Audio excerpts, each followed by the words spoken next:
শফিক খারাপ না ভালো ছেলে? কেউ বলছে হিরো, কেউ বলছে ভিলেন, কিন্তু পুরো সত্যিটা আপনি জানেন তো? আর শফিক যে এখন জেলে, তার মানে কি সে সত্যিই দোষী? সে কি সত্যি এক নাবালিকাকে ধর্ষণ করেছে, নাকি এটা একটা সাজানো ফাঁদ, একটা সাজানো গল্প? আর একটা বড় প্রশ্ন, ফাঁসি সেটা কি হবে, হলে কবে হবে? আজকের ভিডিওতে আমরা জানবো শফিকের মামলার পিছনে পুরো সত্যি ঘটনা, ভাঙবো মিথ্যে গুজব, আর দেখাবো প্রমাণসহ রিয়েল ঘটনা। ভিডিওটা এক সেকেন্ডও মিস করবেন না, যদি শফিক সম্পর্কে জানার সত্যি আগ্রহ থেকে থাকে তবেই। আর হ্যাঁ, আমি কিছু ভিডিও ক্লিপস দেখাচ্ছি, সেই ভিডিও ক্লিপসগুলো খুবই মনোযোগ দিয়ে কিন্তু দেখুন, তাহলে পুরো ব্যাপারটা কিন্তু ভালোভাবে বুঝতে পারবেন। তারপরে আমি আবার কিছু বলছি। যে শফিক কবে জেল থেকে ছাড়া পাবে, আর ওখানে গিয়ে আমি জানতে পারলাম 5 তারিখে শুনানি আছে। তো দেখা যাক 5 তারিখে শফিকের কি হয়। আমি আজলাপুরে গিয়েছিলাম শফিকদের বাড়িতে। তো আমি শফিকের মার সাথে কথা বললাম, আর শফিকের মার শরীরটা ভালো নেই। আর আমাকে দেখার পর শফিকের মা অনেক কান্নাকাটি করলো। আর আমি শফিকের মা একটা কথাই বলছি, আমার ছেলে নির্দোষ, আমার ছেলে কোনো দোষ করেনি, আমার ছেলেকে ফাঁসানো হয়েছে। হ্যাঁ, আর শফিকের বাবা বাড়িতে ছিল না। আর শফিকের মাকে আমি জিজ্ঞাসা করলাম, আন্টি আপনাদের কয়জনের নামে কেস করেছে? আমাকে বললো 5 জনের নামে কেস করেছে। 5 জনের নাম হচ্ছে রুবেল, রাকেশ, শফিক, শফিকের মা, শফিকের বাবা নামে কেস করেছে। আর হ্যাঁ, শফিকের মাকে বললাম যে আন্টি আপনি ক্যামেরার সামনে আসুন, শফিকের নামে কিছু কথা বলুন।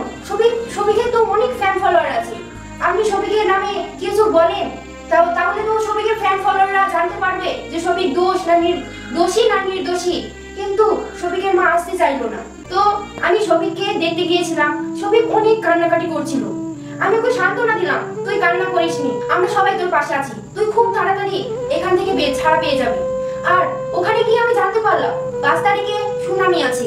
তো দেখা যাক 5 তারিখে শফিকের কি হয়। তো বন্ধুরা, শফিক যেন খুব তাড়াতাড়ি ছাড়া পেয়ে যায়, আপনারা সবাই দোয়া করবে, ও যেন খুব তাড়াতাড়ি জেল থেকে ছাড়া পেয়ে যায়। আপনারা পল্লিগ্রাম টিভির প্রাক্তন অভিনেত্রী বর্ষার মুখে যেগুলো শুনলেন, এগুলো বাদ দিয়েও আরও কিছু শুনুন, দেখুন এই ভিডিওটা। আমি শফিকদের বাড়িতে এলাম, শফিকের মা নিজের হাতে চা বিস্কুট দিল। তো আমি এখন চা বিস্কুটটা খাচ্ছি। তো বৃষ্টি হচ্ছিল, বৃষ্টি হওয়ার কারণে আমি বেরোতে পারিনি। আর এই হচ্ছে শফিকদের বাড়ি। তো শফিকদের বাড়ির সবাইকার সাথে কথা বললাম, খুবই ভালো লাগলো। কিন্তু ব্যাপারটা হচ্ছে এখন ওনারা মিডিয়ার সামনে আসতে চাইছে না, তার কারণ এনারা ভয় পাচ্ছে। মানে একটা উল্টোপাল্টা কথা যদি মুখ দিয়ে বেরিয়ে যায়, তো এনারা বলতে চাইছে আমাদের কাছে সব কিছু ডকুমেন্টস আছে, পরে আমাদের ছেলে বাড়ি আসুক, পরে তোমাকে ডাকবো, ডেকে সব কিছু কথা বলবো। তো একটা জিনিস এখানে আসার পরে আমার খুবই দেখে মনটা আমার এতটা খারাপ হয়ে গেল। শফিকের মা কেঁদে কেঁদে কি বলবো, ওনার সব সময় দেখছি চোখ দিয়ে পানি ঝরছে। সত্যি আমরা তো জানি যে ছেলেটাকে ফাঁসানো হয়েছে, কিন্তু ইনারাও জানে যে ছেলেটাকে ফাঁসানো হয়েছে, তারপরেও কিন্তু ইনারা বলছে না।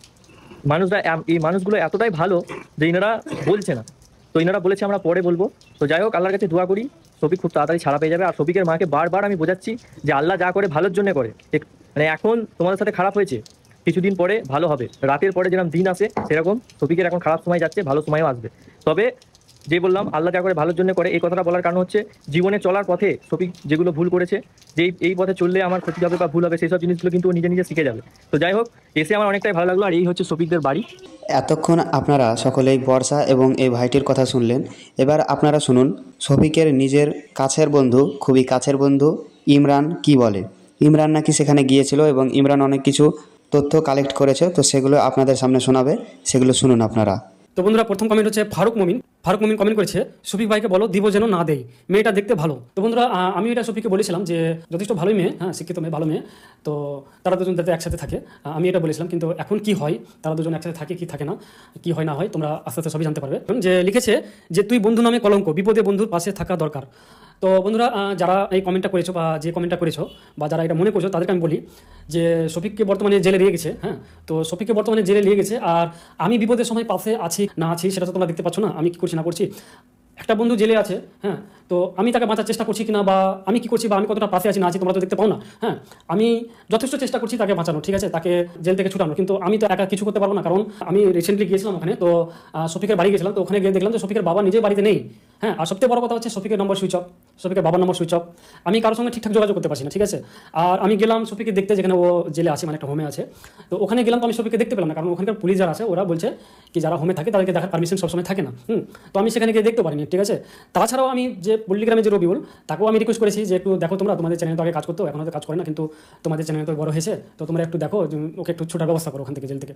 হ্যাঁ, তো আমি কতটা চেষ্টা করছি বন্ধুর জন্য, বা আমি কি করছি না করছি তোমরা তো দেখতে পাচ্ছ না, আমি তো সব কিছু ভিডিও বানিয়ে রাখতে পারবো না, বা অনেক কিছু অনেকের সাথে কথা হয়, শফিকের বাবার সাথে সব সাথে কথা হয়, এদিকে তারা মায়ের সাথে কথা হয়, সবার সাথে কথা হয়, তো কার সাথে কি কথা হচ্ছে না হচ্ছে, কাকে আমি হেল্প করতে চাইছি, কাকে হেল্প করতে চাইছি না, তোমরা তো ততটা দেখতে পাচ্ছ না, বা আমি তো সব কিছু তোমাদেরকে দেখাতে পারবো না। হ্যাঁ, বা সব কিছু তো অ্যালাউ নেই, আমি যেখানে যাবো আমি ভিডিও করে নিলাম বা কল রেকর্ডিং দিয়ে তোমাদের শুনে দিলাম। হ্যাঁ, এটা তো অ্যাকচুয়ালি ভালো না যে কারো কল রেকর্ডিং শোনানো, এটা তো একটা আইনত অপরাধ।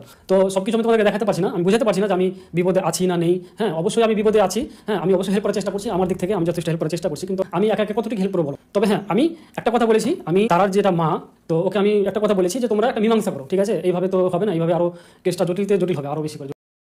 আশা করি আপনারা এই ভিডিওগুলি দেখে কিছু একটা বুঝতে পেরেছেন। শফিক নামটা আজ বাংলার প্রতিটি প্রান্তে আলোচিত হচ্ছে। প্রতিটি নিউজ চ্যানেল থেকে শুরু করে নানা ছোট বড় ইউটিউবার কিন্তু শফিককে নিয়ে আলোচনা করছে। পল্লীগ্রাম টিভির ছেলে, পল্লীগ্রাম টিভির নায়ক শফিক, সে কিন্তু ভিডিও করে, অভিনয় জানে, মানুষকে হাসাতো, আর ভিডিওগুলি ভাইরাল হতো, লক্ষ লক্ষ কোটি কোটি ভিউজ আসতো, আর সেই সঙ্গে তৈরি হয় তার নাম, তার ভক্তরা। কিন্তু শুধুমাত্র কি এটাই না বন্ধুরা, এটার সাথে তার তৈরি হয়েছিল কিছু হেটার্স। হ্যাঁ, কিন্তু জনপ্রিয়তার সাথেই আসে বদনাম। কেউ বলে ও তো সব নাটক করে, আবার কেউ বলে শফিক আমাদের হাসায় ও খারাপ হতে পারে না।